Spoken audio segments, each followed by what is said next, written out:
to Innsmouth, stranger. Hi, I'm Rob Whiten from the Innsmouth Book Club. Join me and my fellow guide John Chadwick as we take you on a fortnightly tour of Innsmouth. We visit places such as the Picture House, the Library and Innsmouth Museum to discuss all aspects of weird fiction, whether it be book, film, music, TV or art. As well as that, we stop over at the Gilman House to have a chat with a resident guest. That includes authors, artists, musicians, in fact Lovecraftian creatives of all types. You can find our free shows on Patreon, and there you can also sign up as a patron, which brings you bonus content, plus a monthly PDF copy of Innsmouth News, which features articles, author spotlights, all the latest news and reviews, and more. You can find us at patreon.com/InnsmouthBC. We hope to see you soon, because remember, Innsmouth isn't just a place, it's a state of mind. You're listening to KZOM, Oleander Public Radio.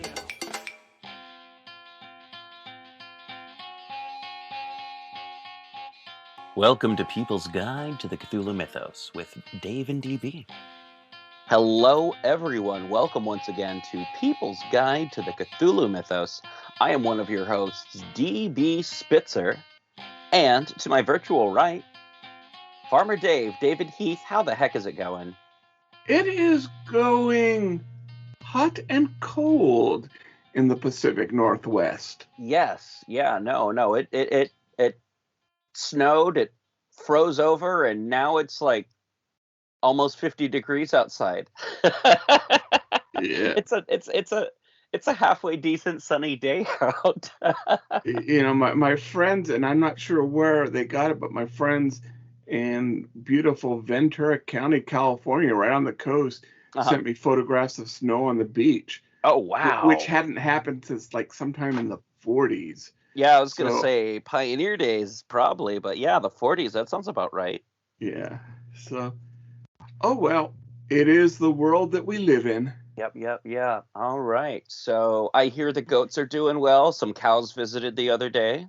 Yes, we did have a couple of random cows come by, and they decided they were going to help themselves to the goats' blackberries, and the goats were very disturbed because you think of it from a goat's perspective.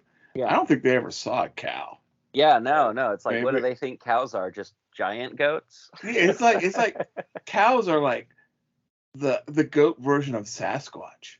And it left huge, giant, like 6-inch hoof prints. Yeah, what have you been drinking on those fermented apples again? Yeah. So cows are kind of like, but they're kind of like the goat version of Sasquatch. But these Satch cows, or whatever you want to call them, they're back at their owner. Okay, that's good. Good to hear.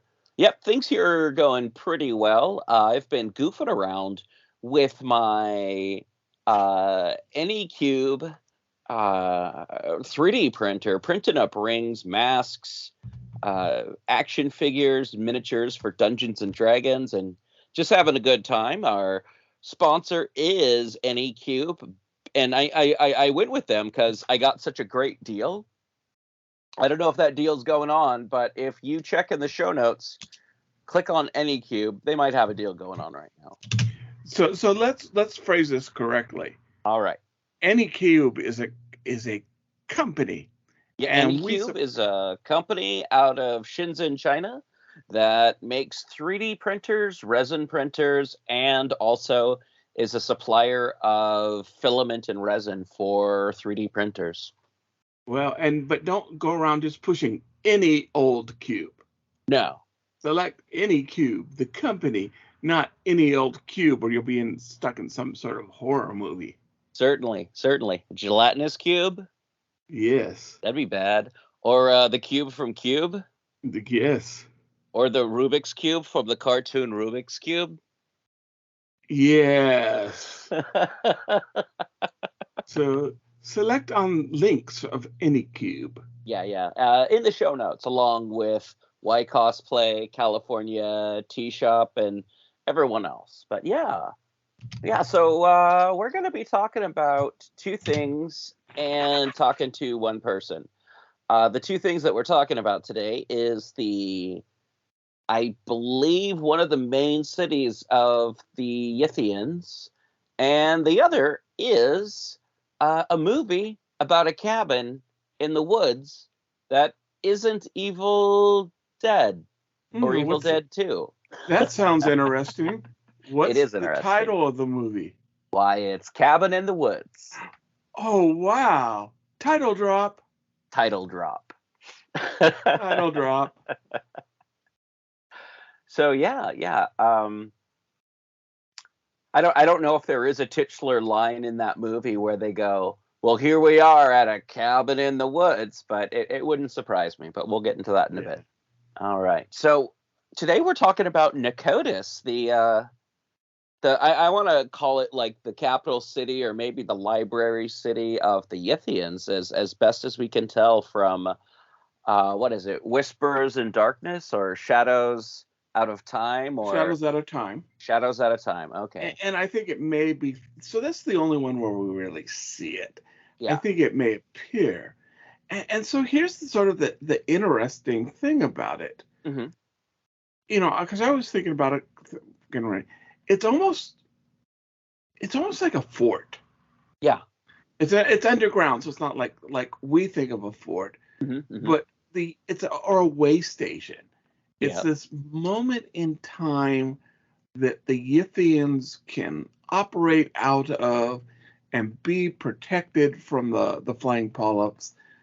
But yeah, so it's sort of, I don't know if there's an English or an Earth word that sort of matches what it is. I think almost like a base camp. I was gonna say a base camp in time.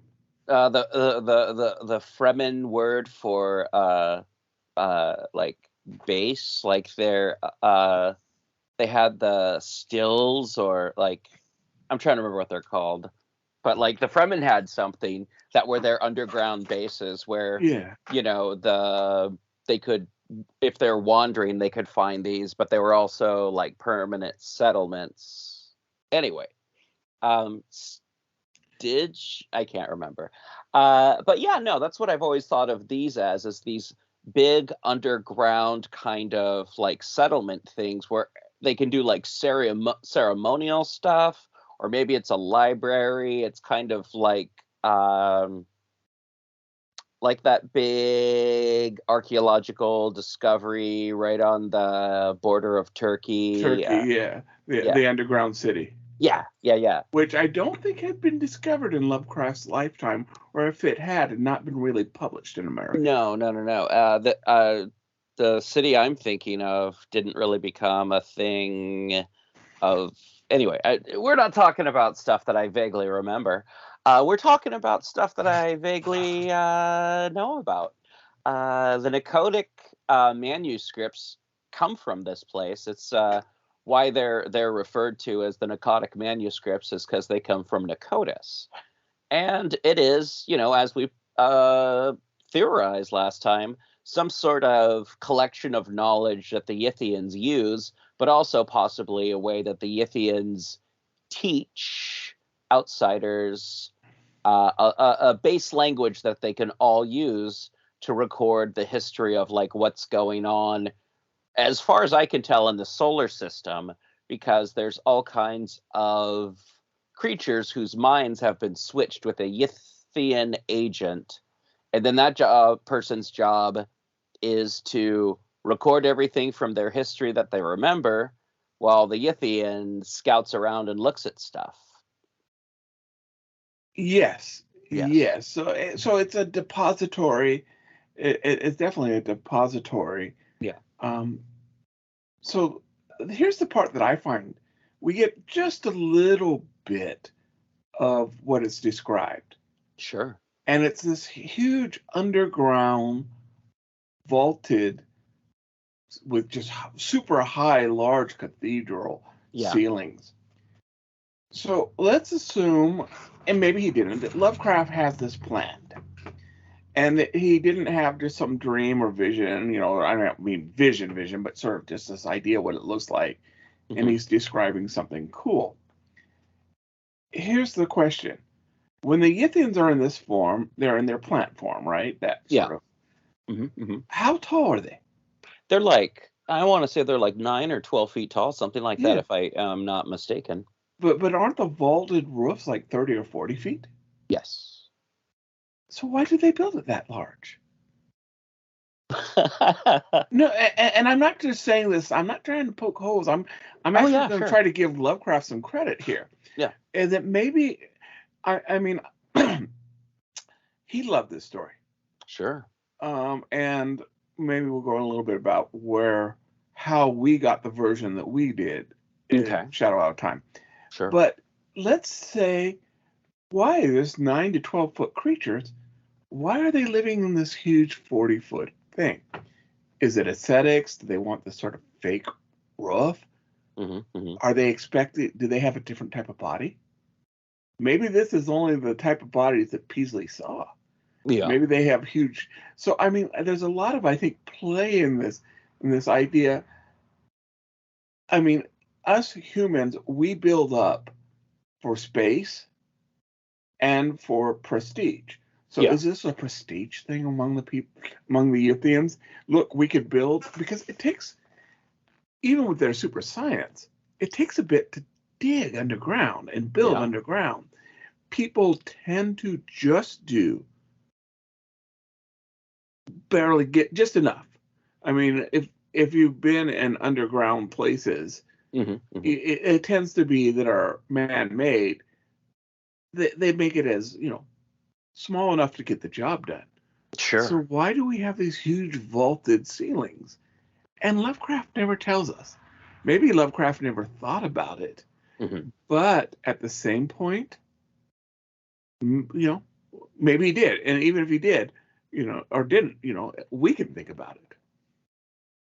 Oh, yeah. No, I always assumed it was Yithian aesthetics that dealt with Yithian biology, or it was left over from another race that they had taken over at some point in time in Earth's past. Very possible. It was even an elder things, like temple or outpost that the Yithians just took over. And while we're talking about elder things, I think flying polyps are a different type of Shoggoth that the elder things used as a bioweapon. And it definitely could be. Yeah, I mean, that's my personal theory.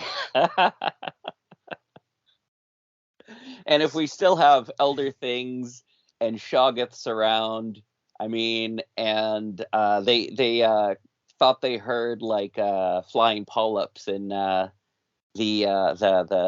ruins of NAKOTUS, but yeah.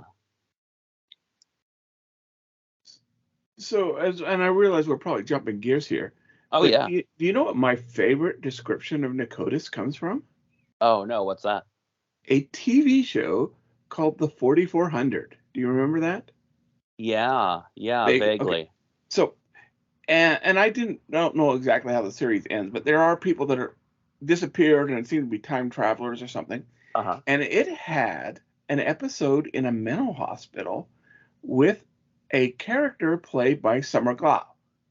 Okay. Who is, on Firefly and The Cape, and every cool canceled science fiction show has Summer Glau in it. And she's talking about how she gets sucked in time, and she describes it, that she's the only one that remembers it, and describes these vaulted buildings and everything. Well, the team's nerd realizes halfway through the show, she's quoting Lovecraft. Now, in this, Lovecraft is a character, and in this, the Shadows Out of Time is a printed book as we have it. Mm-hmm. And he caught it. I didn't catch it in this episode, but he realizes it's not that she's making it up, but there's a copy. In fact, I noticed that she's got like one of the Del Rey copies of the book. So when she's describing what the other side of time is, it's not that she's making it up. She's just crazy and imprinting. on the story of Lovecraft, and he name drops the story and Lovecraft. Yeah. Okay. So I think that's one of my favorite reference. So it's an actual reference of the book and of the fictitious place in a fictitious TV show. Oh, interesting.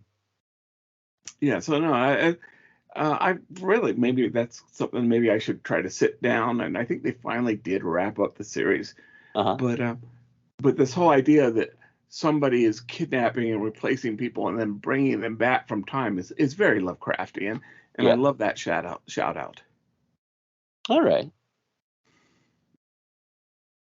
All right. Yeah, no. NAKOTUS. I feel like you could use it for a lot of different things in your stories, in your RPGs, poems, sculpture, whatnot. And what else? Other place we see it is in the video game, Dark Corners of the Earth, or Dark Corners of the World. We get some sort of glances that the main character has, I believe, multi times been kidnapped by the Yithians. So there we get a very beautiful sort of rendition of what it would look like.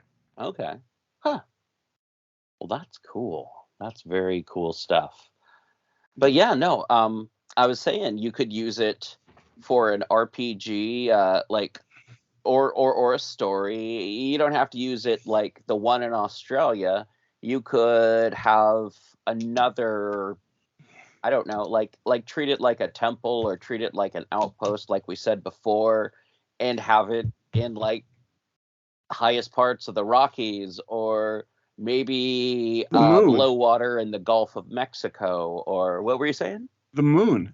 The moon, yeah. There's a good one.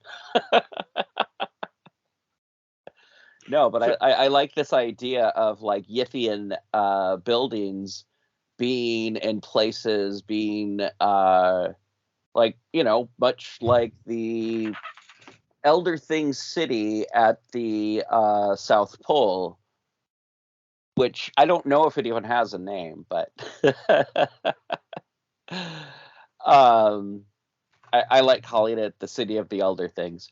But no, it's like it could be something that's like hidden up in the mountains of the Himalayas, and like, or it could be I don't know, buried underground, and the only way to access it is a tin mine in Wales. Yeah. Or it could be even right where you are, but because it's in 4 dimensions, it only appears once in a while. Oh, I like that. Kind of Brigadoon going on. Or maybe it's why people disappear in the Bermuda Triangle. Oh, yeah. Or we could go Quartermass in the pit and find it in a, I don't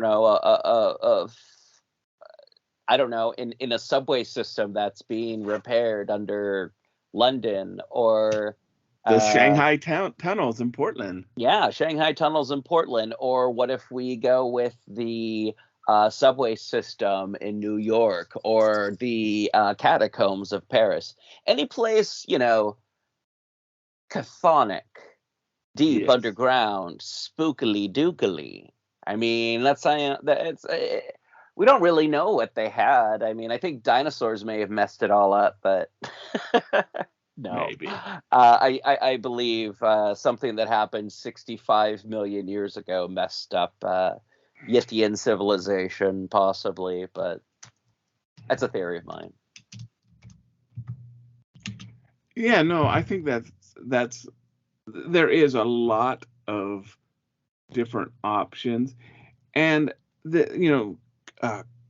Chaosium has released a book on Yithians of short stories. And we see Yithians come up a little bit in some of the Delta Green stuff. Yeah, that's true. But I think it's really is an untapped area of projects and people writing. I mean, there's a whole lot of stuff, a whole lot of Yithian stories I don't think have been told yet. Sure, certainly. And I feel like Yithians are one of those groups that you can use in other types of RPGs easily. Like you could have a Yithian agent in Shadowrun, in Cyberpunk. You could encounter. I've used them in D&D. I was going to say you could encounter a Yithian agent or an actual like Yithian, 12 feet tall, vegetable arms and all, and just be like, oh wait a minute, you guys aren't from around here, and they're all like, blah blah blah blah. Because I just kind of feel like Yithians might be the kinds that are like, we're really kind of xenophobic and not very friendly, but we're also kind of fragile, kind of flimsy in some ways. So they would probably have some sort of like mechanical devices or biomechanical devices to defend themselves. Just a guess. Yeah, definitely. And we can also sort of maybe explore, I mean, if you're writing and or doing role-playing games, explore the different forms. We know, they take humans. We assume that they take all sort of maybe intelligence races. Yeah. Their original form or energy matter that they thought, then the plants, and then the intelligent cockroaches. So I think there's a lot of different races that could be taken over by them. Sure, certainly. What's going to happen when your Yithian possesses this body and oops, it's a vampire? And how does the Yithian deal with this desire for their blood? Oh, yeah.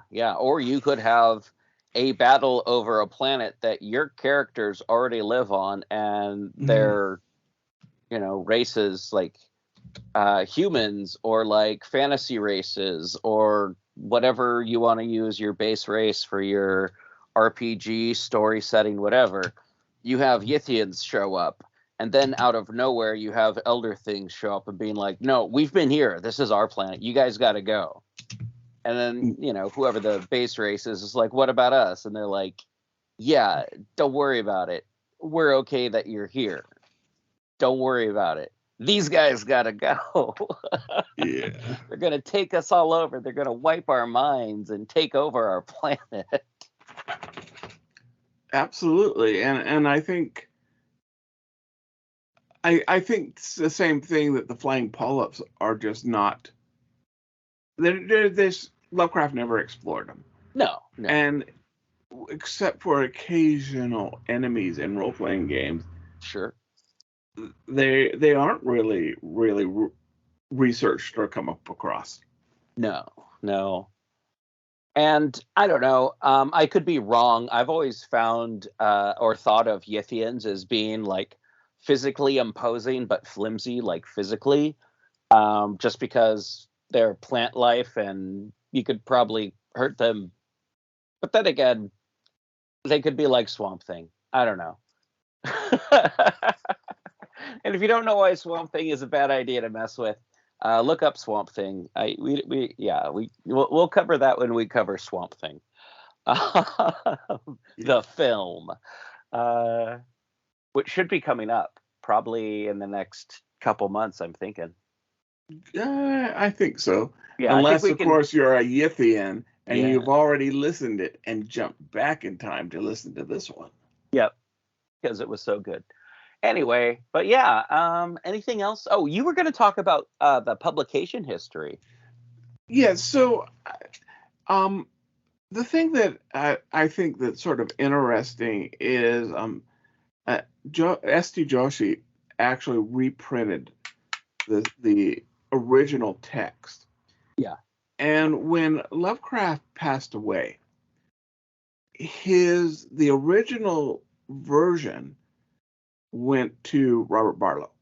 Okay. Who took it to Mexico, because I'm not sure if our audience knows this, but Barlow was, during the 50s, was one of the top experts in South American pictograms. Yeah. And he taught at a university in Mexico, and he had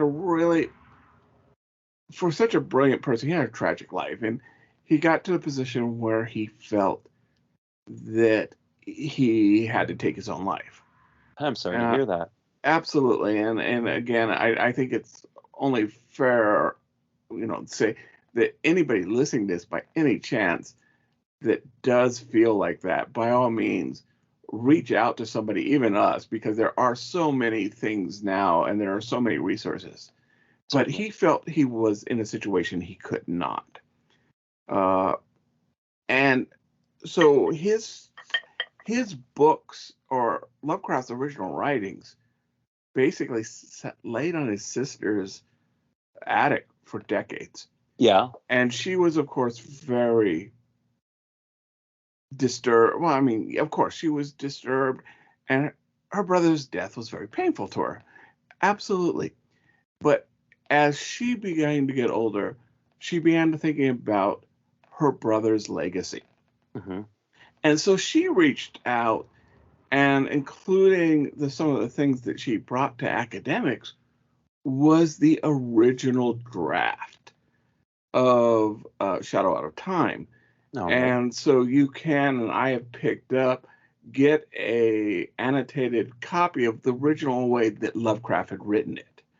And there's not drastic changes, but you did get, I think, see a little bit more of Lovecraft's writing. It's less watered down. Okay, interesting. So it's definitely, and I paid for a small book that's in public domain. It might feel like kind of expensive. I think I paid like $15. All right. But it's definitely worth it if you're a Lovecraft fan, and especially wanted unadulterated Lovecraftian writing. It's definitely worth it if you can pick up a copy.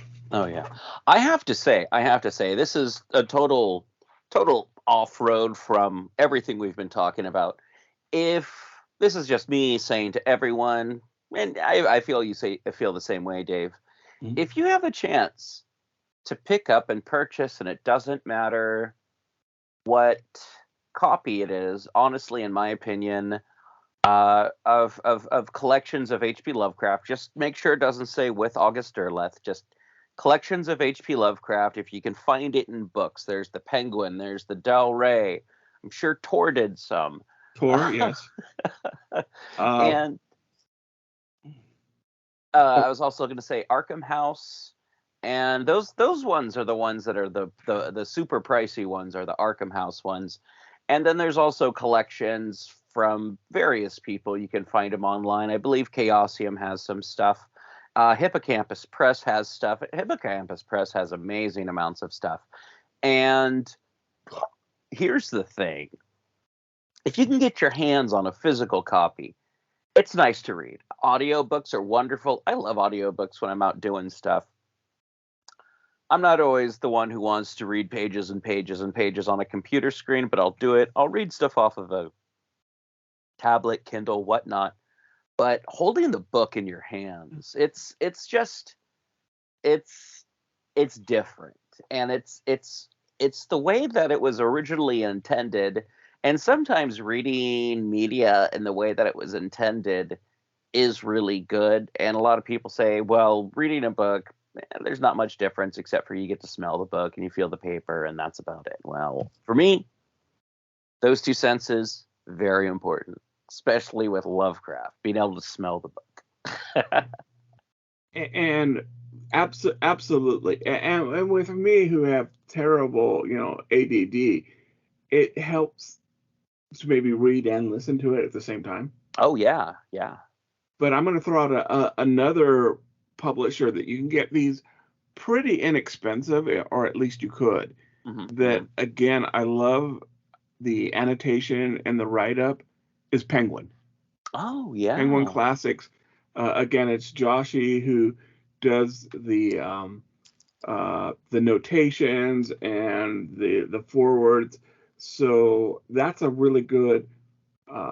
They're trade paperbacks, so they're rather inexpensive. Mm-hmm, mm-hmm. But especially if you're just dipping your toes in the Lovecraft water, that's a really good copy. And like I said, they're trade paperbacks, so they're pretty inexpensive. Yeah. And if you're like me and Dave and you want to pursue a more scholarly pursuit, when it comes to Lovecraft, I have to highly, highly, highly recommend Leslie S. Klinger's. It's a collection of captioned, annotated. Annotated. Thank you. I was like Lovecraft with footnotes, but yeah, very, very detailed, like Ken Hite, Leslie S. Klinger, S.T. Joshi level study of Lovecraft, and it's all put out there in loving detail, and I highly recommend it. I have it on my shelf. I can't quite reach it to tell you what's in it, but there's so many good stories in there. And also, I definitely have to say, another great thing, if you really want to get into the Cthulhu mythos and get into the weeds, Ken Hite has multiple books about Tour to Lovecraft, and like the last two I mentioned, I feel like are in the upper expert level. You know, you can like listen to audiobooks and read the movies and watch the comic books and all that kind of fun stuff. And then it's like different layers, almost like Sandy Peterson's metaphor of the onion. Not the metaphor, whatever. Anyway. Absolutely. Yeah. Oh, I'm sorry, I didn't mean to interrupt. But both Leslie and Ken, yes, they are at least what I would consider academic level. Yeah. But at the same point, they are very they're written so that the average person can understand. Oh, certainly. And does it take anything away from their research or their opinions or thoughts? It's just it's not formal academic writing that might scare you off. Yeah, no, it is nice. Although, I will say at times Joshi can do that, get a little bit in the weeds, but this isn't Joshi. There's also a really good book by Michael Walbeck about H.P. Lovecraft and Stephen King, comparing the two. Yeah. I read it a billion years ago. I don't remember how accurate it is regarding H.P. Lovecraft's life, but yeah. Anyway, enough of this H.P. Lovecraft recommendation book club thing that we don't normally do, but those are some ones that I wanted to kick out this week. So, speaking of people who know all kinds of stuff, you're talking to one of my favorite Facebook guitarists, Gary Hill. Yes, I am, and we're going to be talking about movies and Lovecraft and other things. Very cool. Very, very cool. All right. After the break, Dave and I will be talking about Cabin in the Woods, and we'll see you after that, everyone.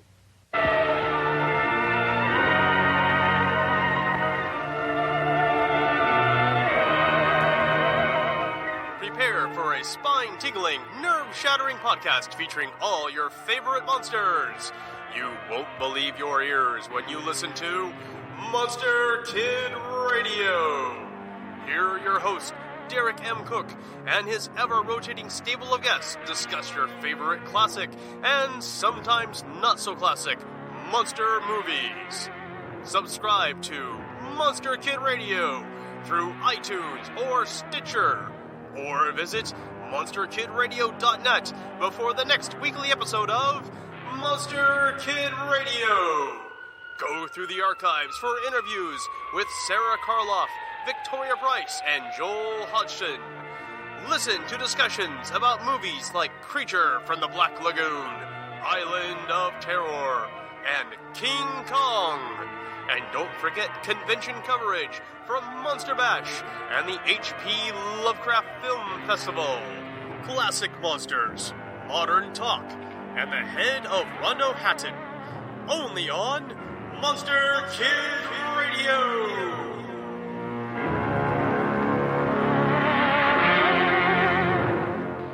I want to tell you all about something.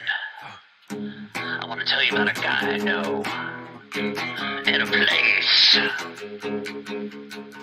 This is Dave's Corner of the Podcast. It is awesome. It's gonna go fast. It's It's not the interview part, ha ha, ha ha.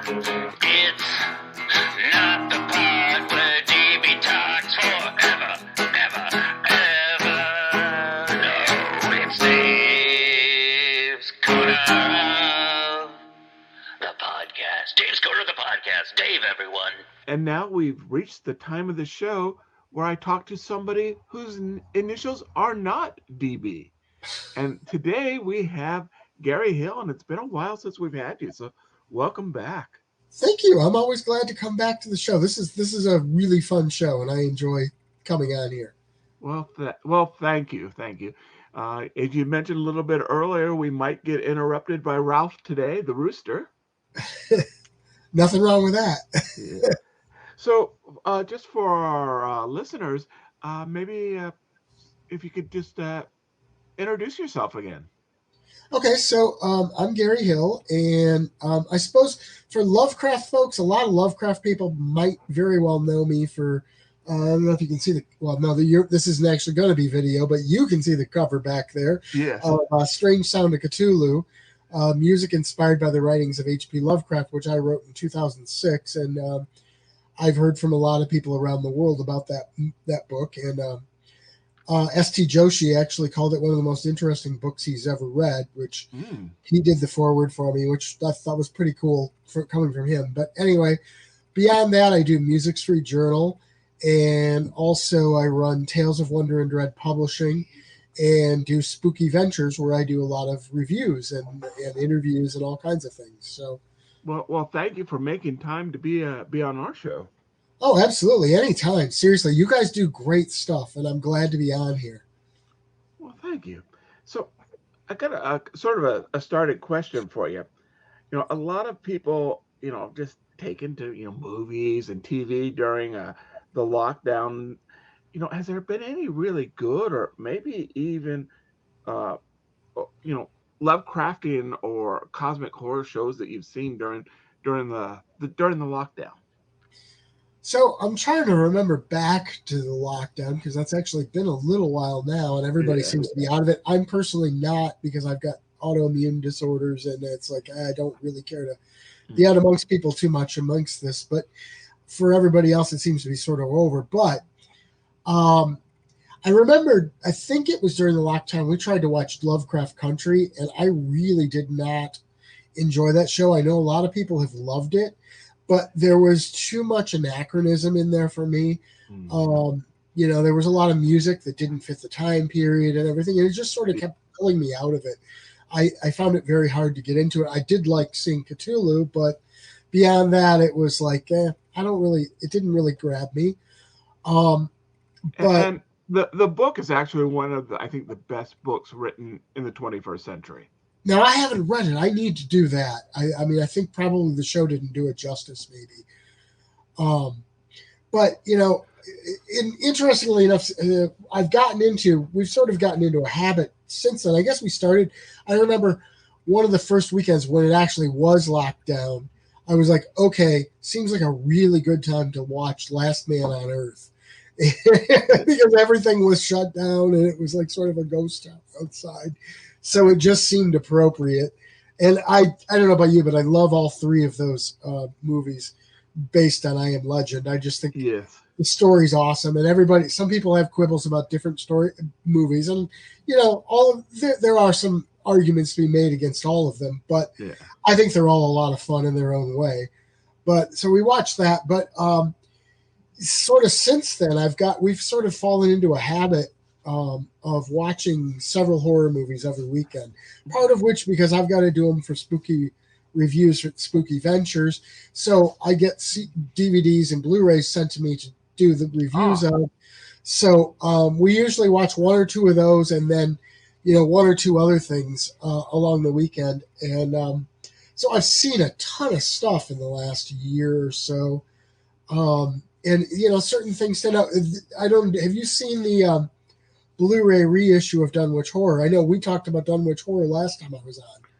So no, I have not seen the Blu-ray version. I did see a review of it, and someone told me that the commentary was longer and better than the movie. Yeah, the commentary, there is a lot of commentary. There's one that's based around the music, and then there is one that's just sort of a conversation about Lovecraft and fiction and stuff like that.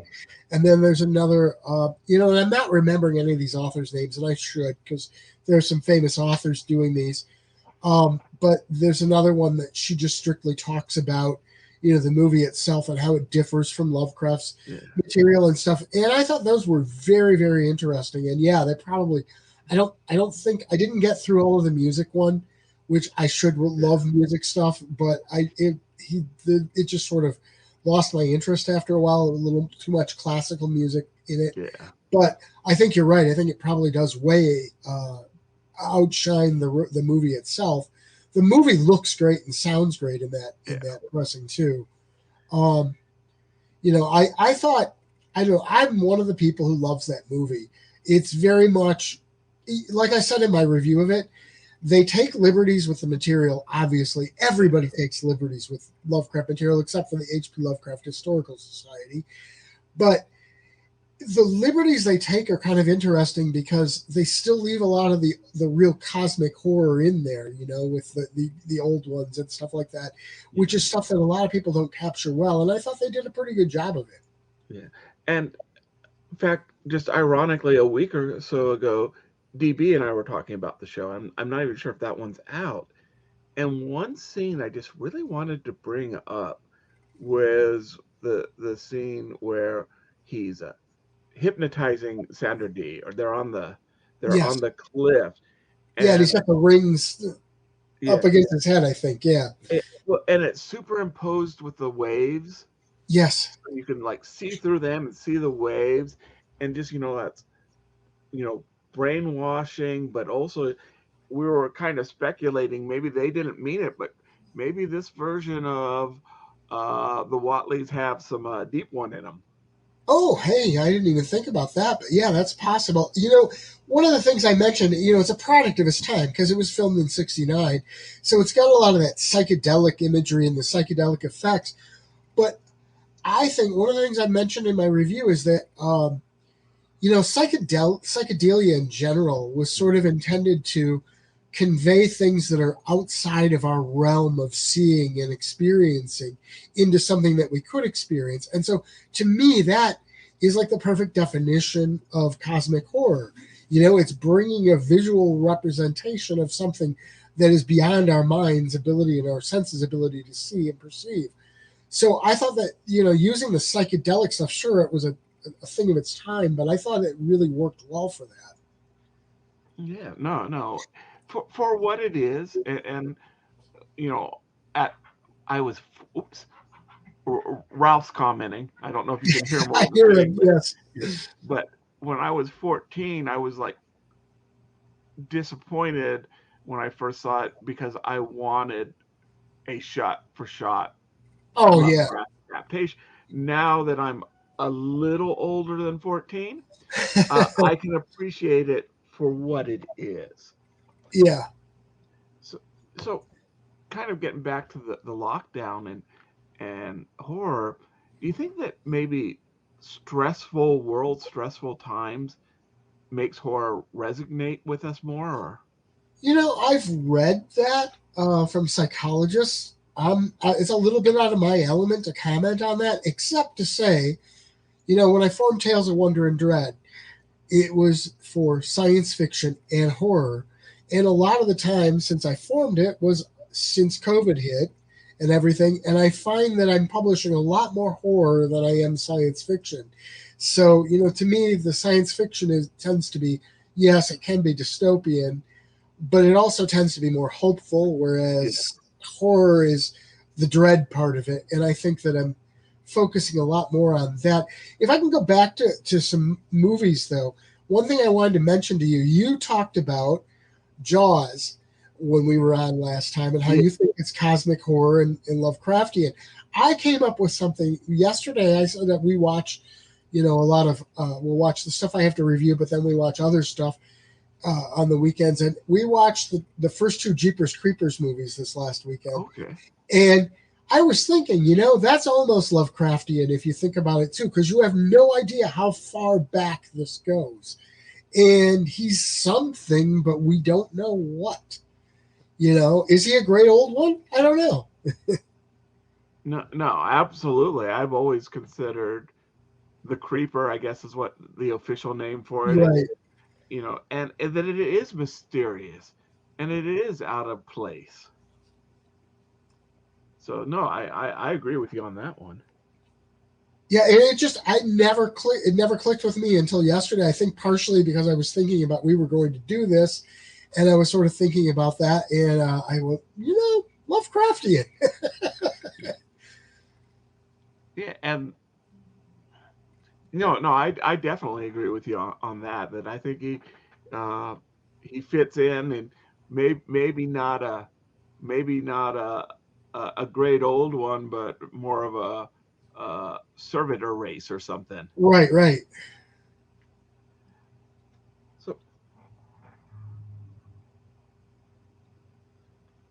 So just in I mean, so you've been watching movies for a long time, Oh like yeah. I said myself. But have you noticed maybe in the last 2 decades and in the rise of the 21st century, um, have you noticed any trends in horror movies? Um, it depends on whether you're talking indie horror or you're talking more the mainstream stuff. If you're talking the mainstream stuff, I think there is. Well, one thing I've noticed, there's a tendency in the 80s and 90s, they tended to have a lot more nudity and stuff in there, and it was often gratuitous. Yeah. And to some degree, I think fortunately they've gotten away from that because I thought that sort of, while, you know, I'm not a prude and I didn't dislike the scenes, I thought that they were really not integral to the stories and therefore perhaps not necessary. Whereas I think they've gotten away from some of that.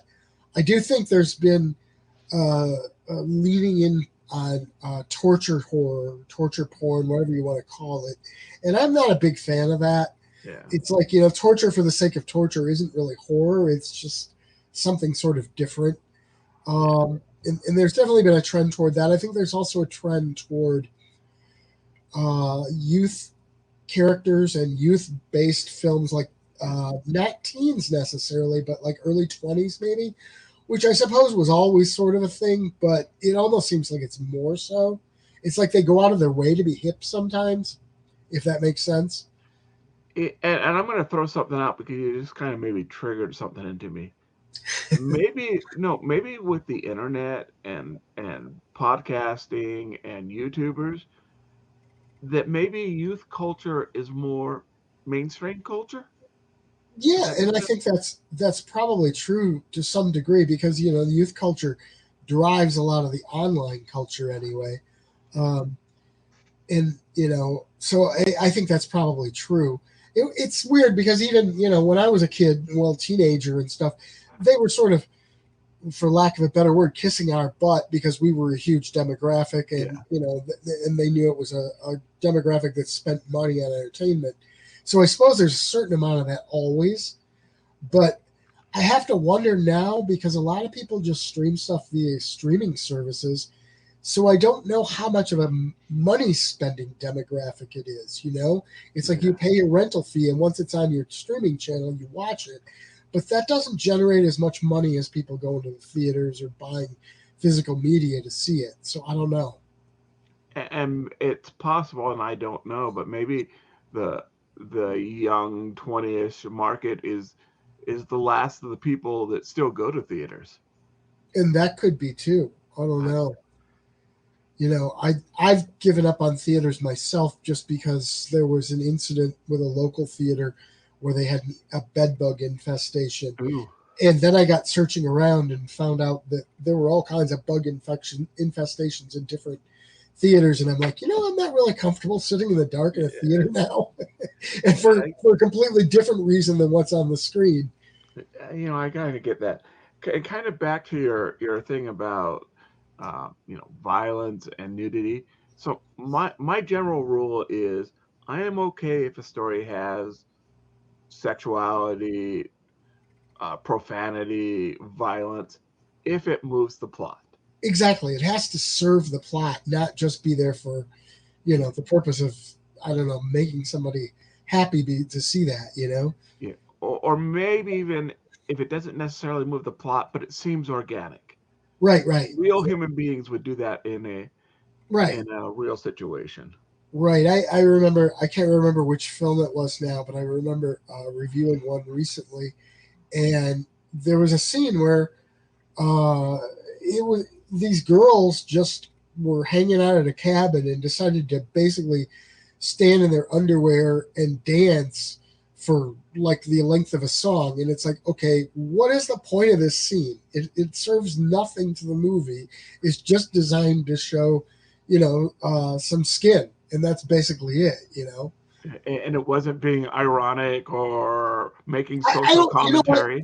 It might have been a reference to like the 80s horror films. Yeah. It might have been that. Because that was something, you obviously would have seen in those days. Yeah. And that might be a kind of tricky.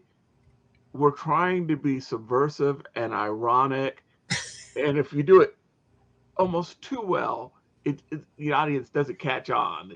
Right, exactly. Now, are there, and we've kind of covered some, are there maybe some tropes that you really like in horror or really hate in horror? I don't think there are specific tropes. Well, no. You know what? And it's not just horror, it's other stuff. I have one of the things that'll almost always get me is when you have a day that's just sort of going perfectly ordinary and then everything suddenly twists on like a dime. And I'm thinking of Aliens, where the Marines were so super confident, and then all of a sudden it just turned around on them almost instantaneously. I'm thinking of Cloverfield, which I just watched yesterday again. And it's like, okay, everything's going great. It's just a normal everyday day. And then all of a sudden everything goes to hell. From Dusk Till Dawn's another one. I was gonna suggest that if you didn't bring it up. Yeah, and the whole movie just twists like within the course of a song. Yeah. And that is a trope. I guess if it's a trope, it's almost more of a device, but that really will grab me almost every time. But yeah, other than that, I can't think of any. It all depends on how it's done. Some things are done well, and you can take a overused trope and bring something new to it, and suddenly it's fresh again, or just do it really well.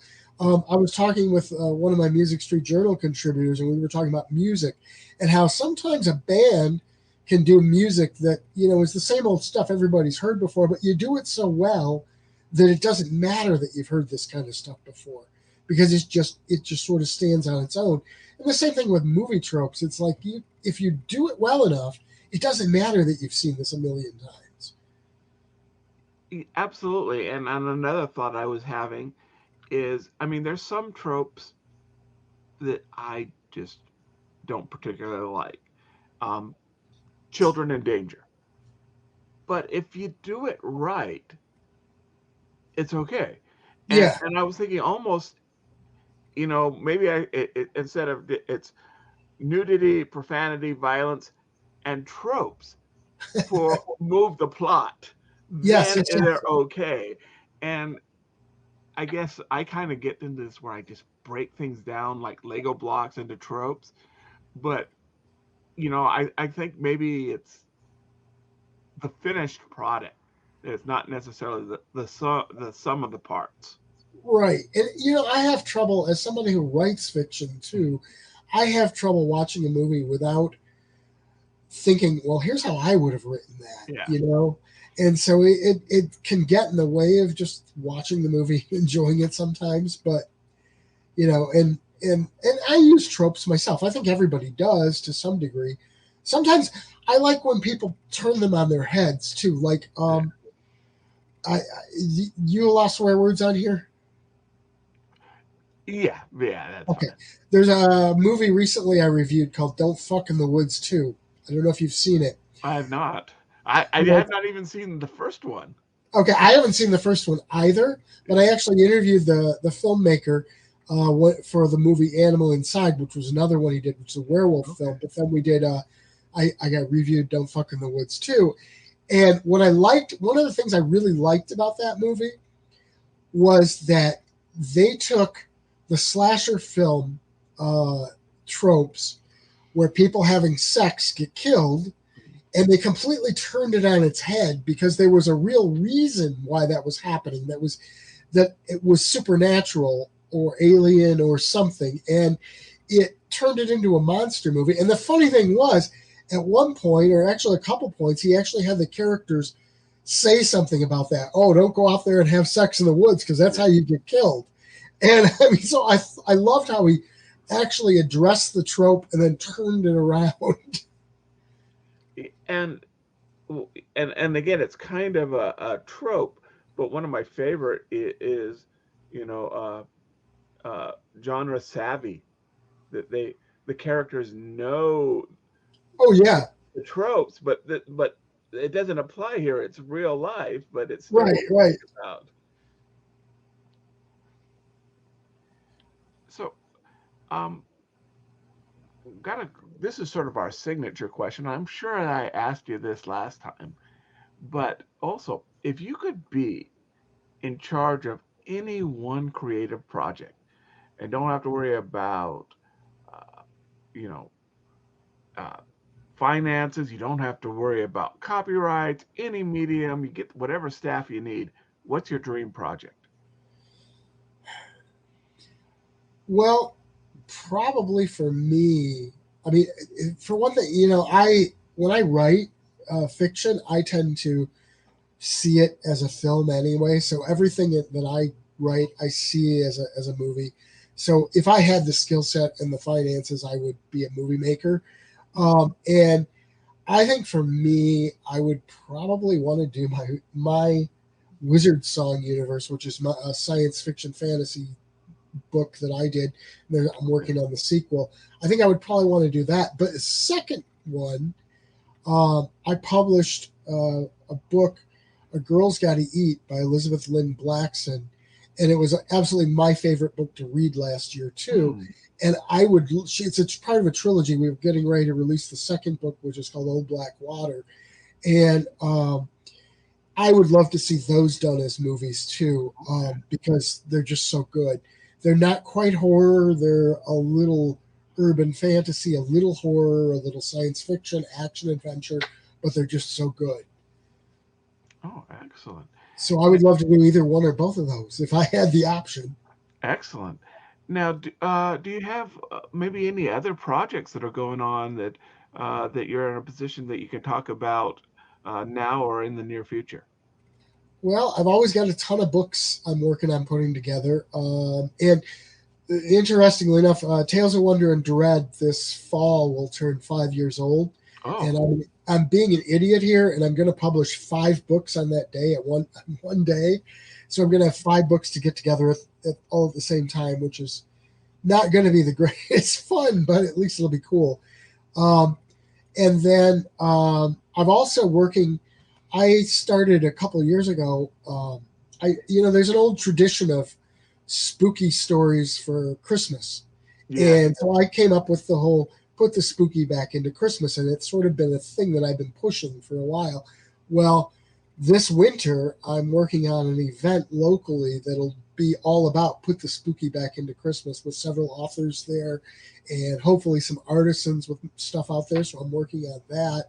And that'll be a physical event. That'll be a physical event in Rockville, Illinois.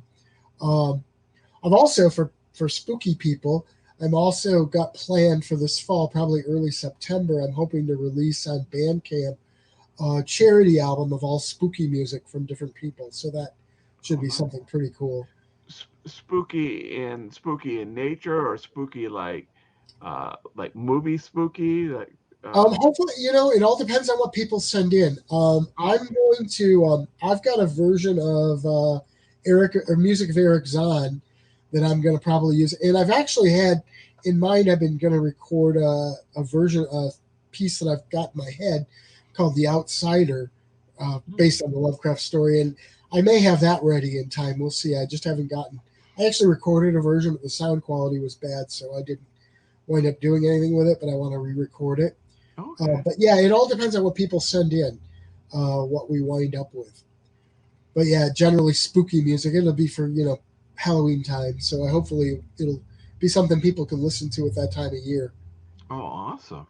Well, definitely, when you get those done, let us know and send us links, and we'll make sure that we have the links posted for you. Absolutely, and I'll be glad to come on and talk about any of this stuff too down the road. Oh, absolutely. We're going to definitely have you on. We're not going to wait as long as we did between the last time and this time. So okay, definitely. Great. All right. Well, thank you very much, and I was going to say have a great day, but maybe have a spooky day might be more appropriate. There you go. Or as my tagline always is, keep it spooky. Yeah.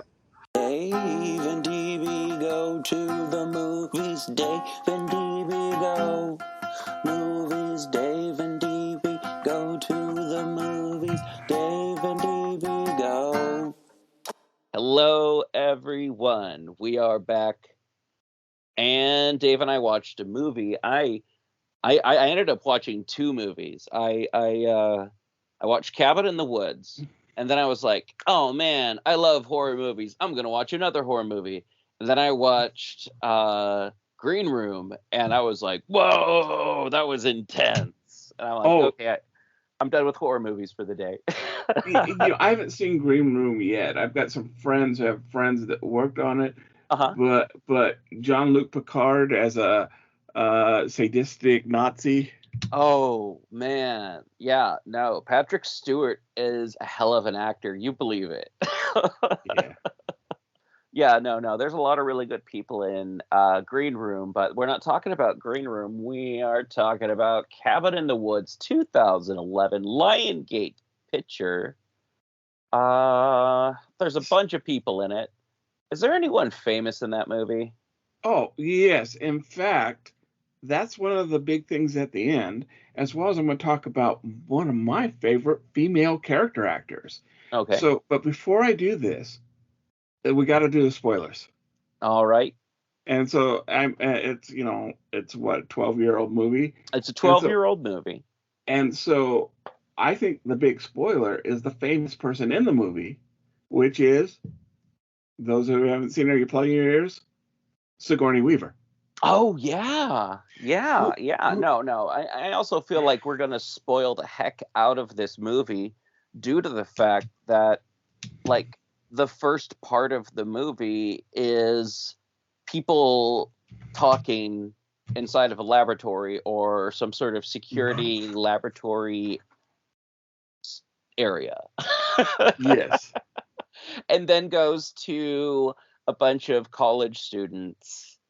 I'm not sure where this is supposed to take place, but I'm thinking Anytown, USA. Exactly. It could easily take place in Minnesota, as it could in outside of Astoria, Oregon, or I don't know, the Jersey Pine Barrens. I mean, any place there's lakes and hills and cabins and woods. Heck, it could take place in a little cabin outside of in Tennessee that burnt down during the production of The Color Purple. So that's the cabin from Evil Dead. Evil Dead. Yeah, that cabin burnt down during the production of The Color Purple. It was being I did not know that as a roadhouse. But yeah. Or at least that's what I've read, but I could be wrong. I could be wrong on all fronts. So before we go very far, I want to talk about one of my favorite all-time actresses is in this movie. Sure. Amy Acker. Okay. So Amy Acker is probably one of the greatest female character actors. Mainly does TV. Yeah. She was Fred, the scientist in the last couple seasons of Angel. She was the last season of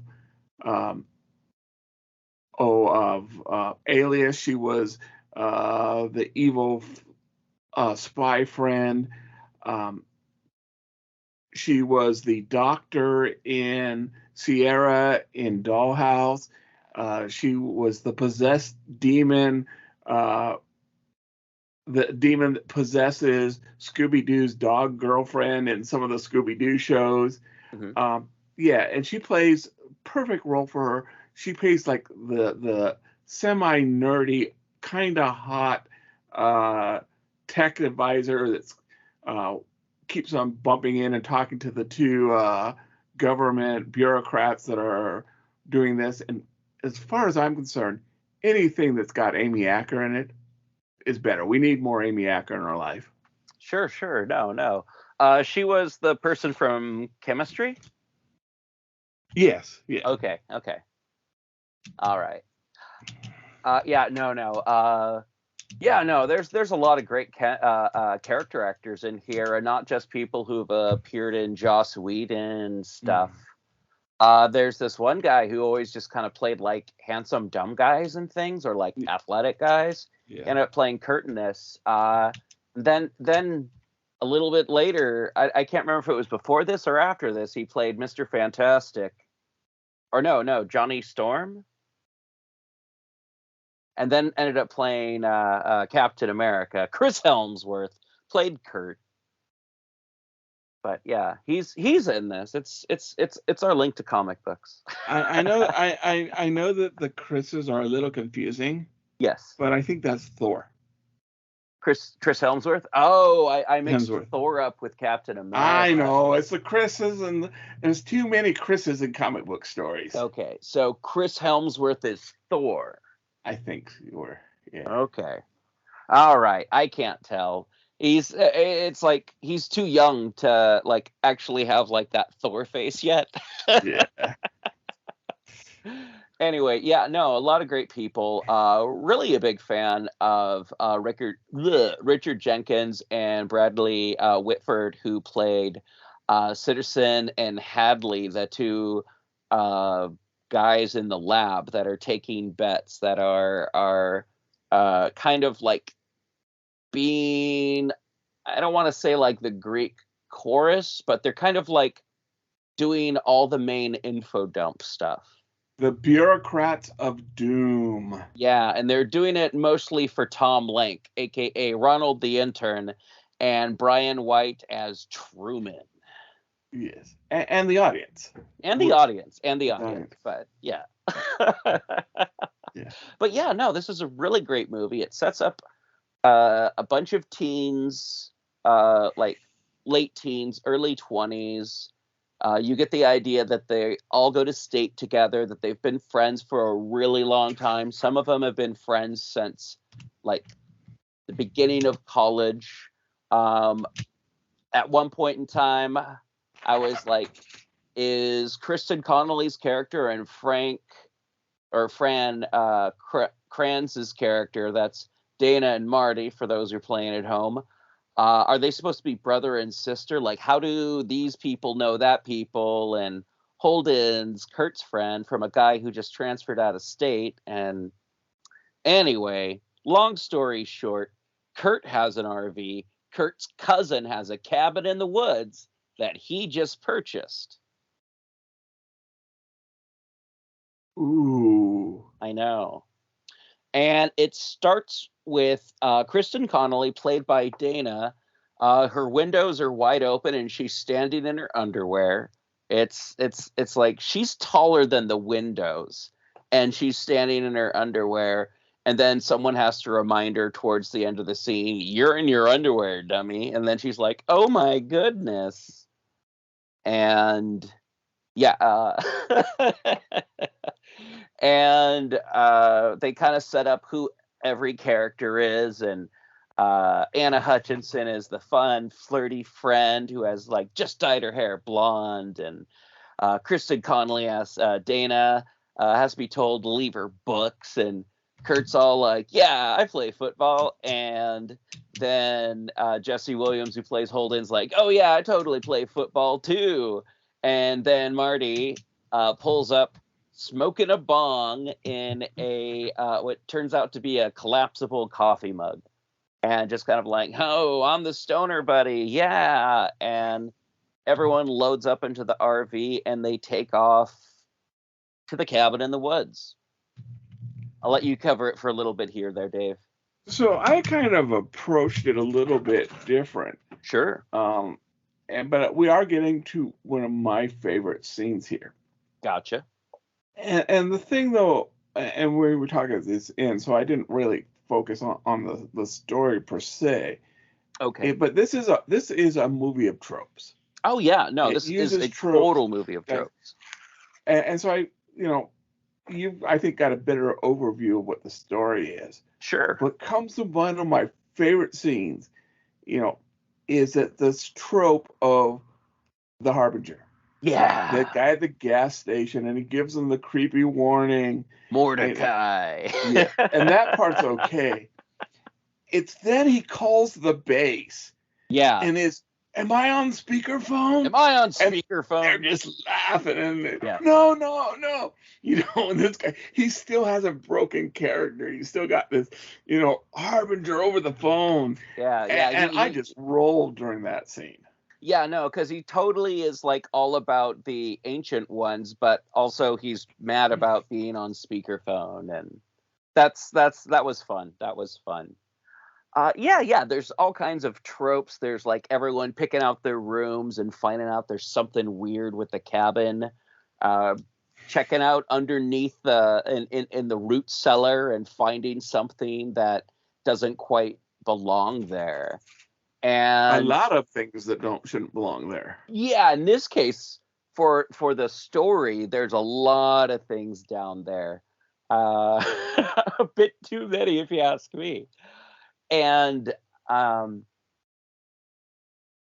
so at this point now, we're being told by the people in the facility elsewhere that these people have to choose their own fate, kind of, like Ghostbusters. I was going to say Stay Puft Marshmallow Man, choose and perish. It's up to them to choose their own fate. Everyone's betting in the facility on what's going to happen, who's going to choose. I mean, not who's going to choose what, but what's going to be chosen. Is it going to be zombies? Is it going to be a merman? Is it going to be this? Is it going to be that? And it's all kinds of things, making references to all kinds of different movies. Everything from like very similar to Evil Dead type stuff to I want to say Hellraiser and just The Hills Have Eyes. The Hills Have Eyes. All kinds of stuff.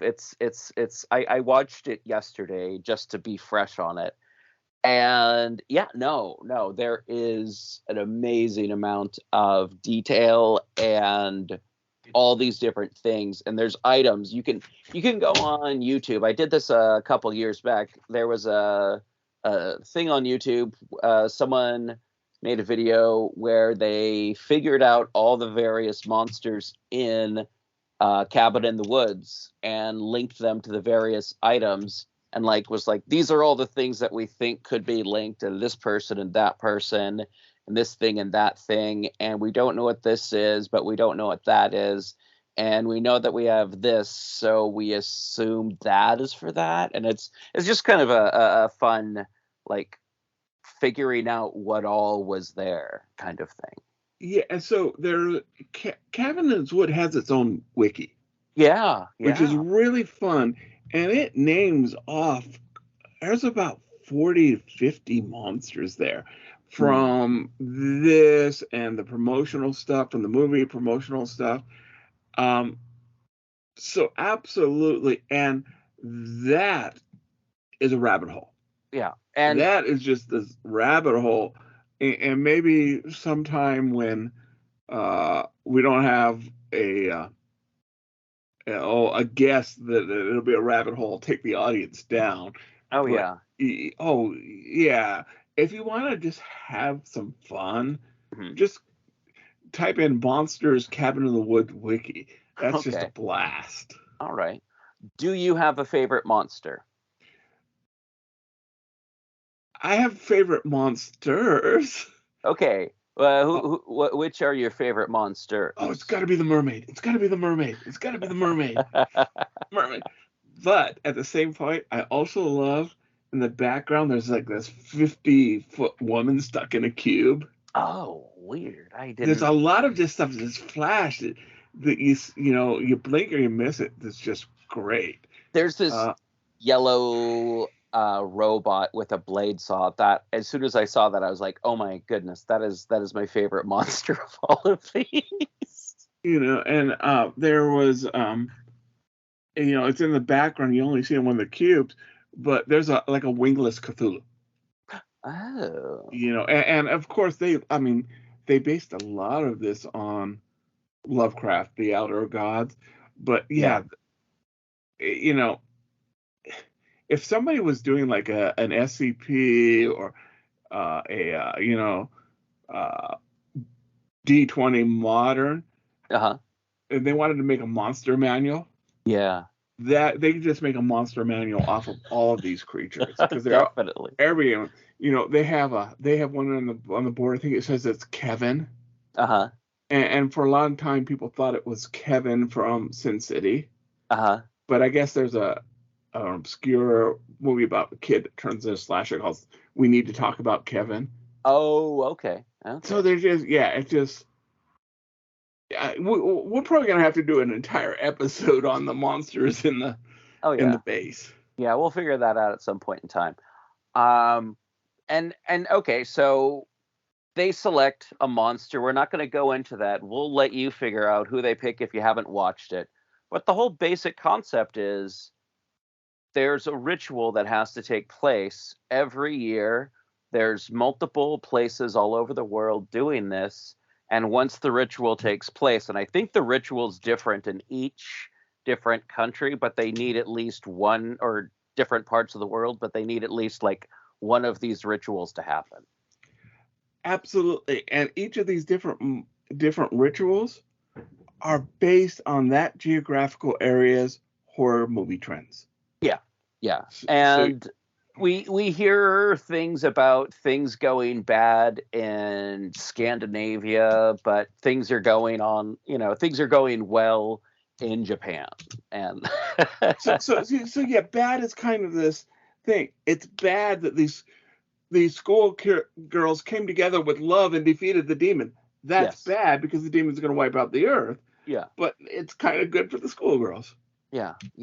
No, and that's the whole kind of premise of it. And, I feel like we can tell you that part, and there's enough left that we don't tell you that, Sigourney Weaver's in it, but it's not a spoiler.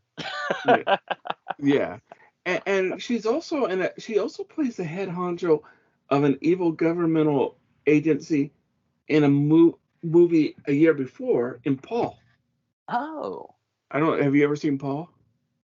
I may have. Well, spoiler, the big bad Sigourney Weaver.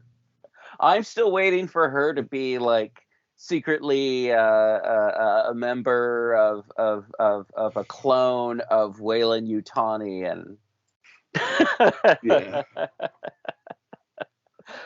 yeah. Anyway, but Cabin in the Woods, it's a great movie. It's a great horror movie. It's a great comedy.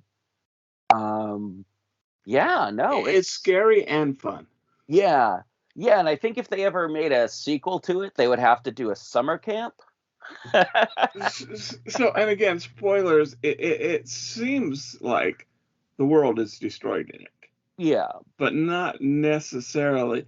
But my understanding is that Cabin in the Woods 2 is in development hell. So I know they were working on it, but until Josh Whedon speaks, I'm going to say that the world probably got destroyed at the end. Okay. All right. Yeah. Well, that's Cabin in the Woods. Yeah, good. Yeah, I would definitely say if you haven't watched it, it's worth it to watch in so many levels. Yeah, no, it is. Like, anyone who I know who loves horror loves this movie. People I know who only like one or two specific horror movies love this horror movie. People who love Evil Dead really like this horror movie, or they go, it's trying to rip off Evil Dead, and then you have to go, duh. Yeah, I know you want to wrap this up, but it is a parody. Yes. But at the same point, it's a loving homage too. Oh yeah, no, certainly. And maybe not such a parody as sort of like satire. Or I was thinking Michael Myers Spies, Austin Power. It's not like Austin Power level parody. No. But it's Austin Powers level loving homage. Yeah. If that makes sense. So it's the parody part's subtle and tropes, but it definitely it's not making fun of the movies it's taking from. It's honoring them and it's and like, having a little fun. Honestly, the concept of it kind of reminds me of like Rosencrantz and Guildenstern Are Dead meets Evil Dead. It's like you could almost see it happening. Like, all right, cue the cue the Deadites. All right, and the Deadites right, show let up. Henrietta out. There's Deadites. There's Deadites in the final purge scenes, and there's also Reavers from Firefly. Okay. So you name it, and they're in it. Yeah. So definitely a movie that's worth watching, freeze framing, and then try to name all the different monsters. Yeah, or all the different allusions they make to different movies and different cartoon shows and different tropes in television and movies regarding teens in the woods and college students and all that kind of stuff. But yeah. Absolutely. All right. Well, everyone, thank you again for listening to People's Guide to the Cthulhu Mythos. I have been your host, DB Spitzer. To my virtual right, David Heath, as always. And have yourself a great week, and we'll talk to you next time. Yeah, see you then. All right. Bye, everyone. Bye. That was a good episode. Yeah, no, that's a good one. I think next one will be good, too. Oh, yeah. All right. I got to answer the phone, but I will talk to you later, Dave. And okay, I've got the Gary Hill recording already, so. Excellent, and I'll go feed some goats. All right, have a good one. Thank you. Bye.